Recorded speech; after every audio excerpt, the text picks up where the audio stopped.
Opa, beleza? Vamos rapidinho hoje aqui, eu ainda tô aquecendo a água para o café.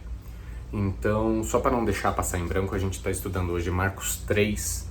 E Marcos 3 é um capítulo bem curtinho, mas tem umas passagens legais.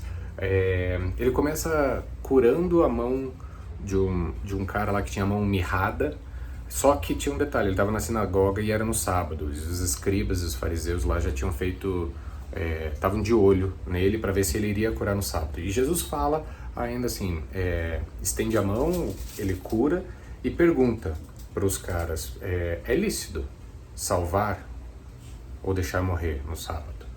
Tem outro também, é lícito fazer o bem ou fazer o mal? E aí continua um pouquinho a história, eles saem de lá, vão para o Mar da Galileia, e aí Jesus continua pregando. Aí o que ele faz? Ele tem a ideia de pôr um barquinho perto dele, e ele fica no barquinho e prega para a multidão, porque senão ele era esmagado, espremido pela multidão.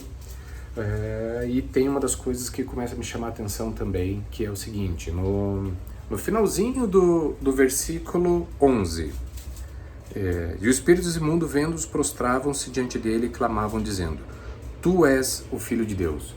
Então, mais uma vez, a gente vê que o mundo espiritual já reconhecia que Jesus era Filho de Deus. E o mundo físico ainda não, muitos ainda não. E aí logo depois tem a eleição dos 12, Jesus chama os 12 apóstolos. Você sabe quais são os 12? Eu normalmente esqueço um ou outro.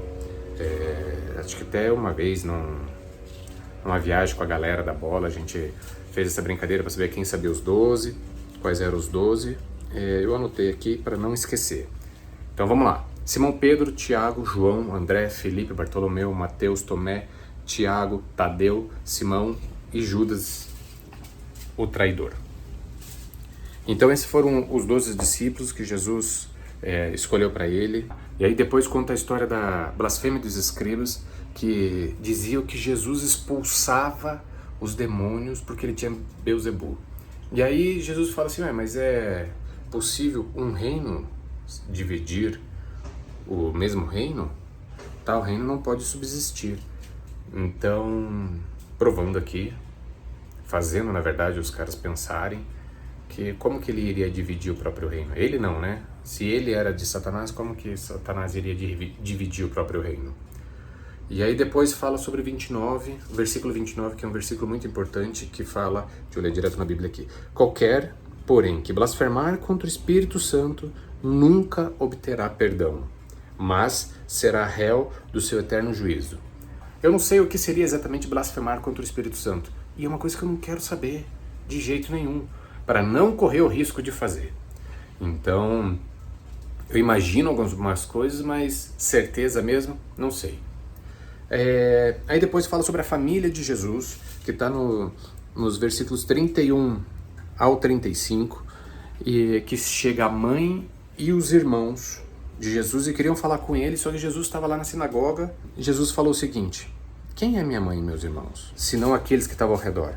E Jesus fala uma coisa muito importante para a gente, porquanto qualquer um que fizer a vontade de Deus, este é meu irmão, é a minha irmã e a minha mãe. Só queria falar um detalhe. Você tem feito a vontade de Deus? Você pode ser chamado filho de Deus, irmão de Jesus? Como que você vai saber qual que é a vontade de Deus? Ou como que a gente sabe qual que é a vontade de Deus? Tá aqui, ó, na palavra de Deus. A gente tem que ler, buscar e entender. Pedir principalmente entendimento, para a gente conseguir seguir fazendo a vontade de Deus. Beleza, pessoal? Deixa eu tomar meu café. Valeu! Eu não sei o que seria exatamente blasfemar. Blasfemar. Tá certo, blasfemar. Vamos lá!